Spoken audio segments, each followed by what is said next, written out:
What's up, fight fans? This is Kurt DeVille with Counterpunch Boxing News, and I have some new news concerning Carl, the Cobra Froch, Tyson, the Gypsy King Fury, and Usyk, the Cat, Oleksandr. Get this. Carl Froch reacts to Fury. Usyk collapse. He said it's a ducking job. Carl Froch has made his opinions clear regarding the collapse of the Tyson Fury versus Oleksandr Usyk fight. Fury looked set to take on Usyk in a clash to crown the first undisputed heavyweight champion since Lennox Lewis in 2000.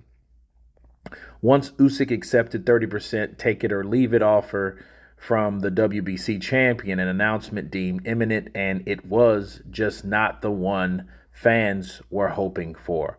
Instead, negotiations fell apart over the rematch financials, with the Ukrainian wanting the winner to take 70%, but Team Fury only offered him 50%.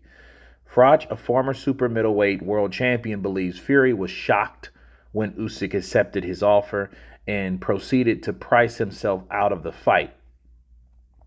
And this is what Froch said. He said, I think the main reason he asked for 70-30 was to just price himself out of it.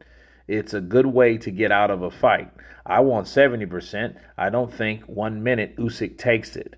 I think when Usyk took it, he was shocked, and then he thought, I haven't got enough time, just 6 weeks to get in shape and perform against the top fighter, so I think that was a ducking job. I think he will fight him, so he's not ducking him, as in he's got no intention of ever fighting him. But I think the fight didn't happen because Fury didn't want to fight him just yet. Frank Warren, of course, has said that the negotiations over social media killed the fight.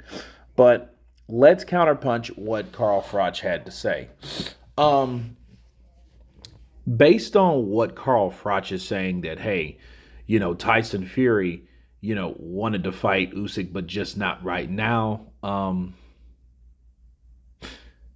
The angle would be that Usyk would then, in return, fight Daniel Dubois, Filip Hrgovic, and then possibly Joe Joyce. And if that happened, that means Tyson Fury can come on and stroll right on in negotiations and make an easy fight with a guy that's 2 years older than him, mind you. And really 2.5 years older than Tyson. And hopefully that will be 2 years down the line, so Fury has a better chance of fighting a war-torn Oleksandr Usyk. I could see that because, Tyson, knowing him, he's great at picking selective, very cautious opponents. The fighters that he's fought really hasn't been on the level. Let's just be real. Dillian White has been beat by Povetkin, Joshua, and of course himself. But before then, he wasn't really that top tier guy. Derek Chisora has lost a dozen fights, literally. So those guys don't really get you, or his recent fights, Tyson's recent fights, they don't get you in that high echelon amount of opposition. Because the last thing we've seen Tyson Fury do, and really the only thing we've seen in the last 5 years that he done worth mentioned, is fight and beat Deontay Wilder. But doing it over and over again doesn't make it that more exciting or dramatic, okay, or impactful. It doesn't. It just means you just done the same thing over and over again. And the more you do it, the more you're confident that you can do it. And the more, if your ego gets involved, the more he thinks that he's the only one that can do it. But then here's the problem. How can he be the only one that can do it if he's the only one that's allowed to do it? Counterpunch. So I don't think that Tyson will really fight the guys that Usyk will fight. Usyk, just like Joshua, will had the toughest or the most difficult role in opposition, okay? Fighting guys like Pulev, fighting guys like Oleksandr Usyk, these guys that are mandatories, they're mandatories for a reason. They earn their way there. They just weren't given an opportunity one day from some corrupt sanctioning body president. It doesn't work that way. Unlike the WBC, because the WBC are, typical crooks. They make things up. Dillian White supposed to got his shot a long time ago, which in essence, if he would have got his shot a long time ago, the WBC wouldn't have had their name in the mud the way they are, you know. And Dillian White, he raised hell, and he should have raised hell because it wasn't right on his behalf. But that's only entertaining Carl Froch's theory. Me personally, I don't believe that Tyson Fury ever will fight Alexander Usyk. I don't think that'll happen. I don't think it was ever in the plans because Tyson Fury has already said in the year 2021 or 22 that he would never fight Alexander Usyk, claiming there was no money in it. But I think that was a lie and it was a setup because he did not want to be a part of the same duration or avenue that Anthony Joshua walked down. Tyson Fury's very smart. He won't put himself in a situation where he's seen another fighter um, come up short.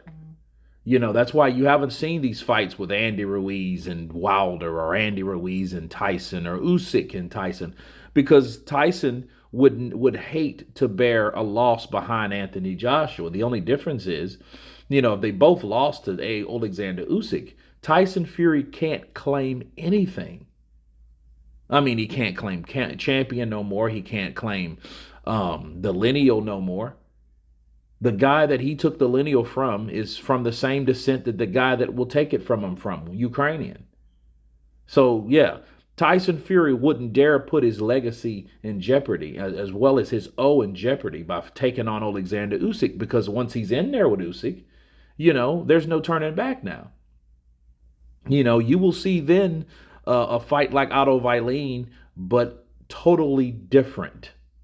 If you thought Otto Wallin was bad, wait, or you would hate or would love, should I say, to see Usyk take on Tyson Fury. But no, I think that Tyson Fury did not intend on fighting Oleksandr Usyk. I think it was a duck. I think it was a duck from the whole thing. So I partially agree with Carl Froch. I don't think he would ever want to fight Alexander Usyk, but I could be wrong. But anyway, you guys tell me what you think of Carl Froch's take on the Gypsy King ducking Alexander Usyk. Of course, please subscribe. And you guys been Counterpunch. Peace.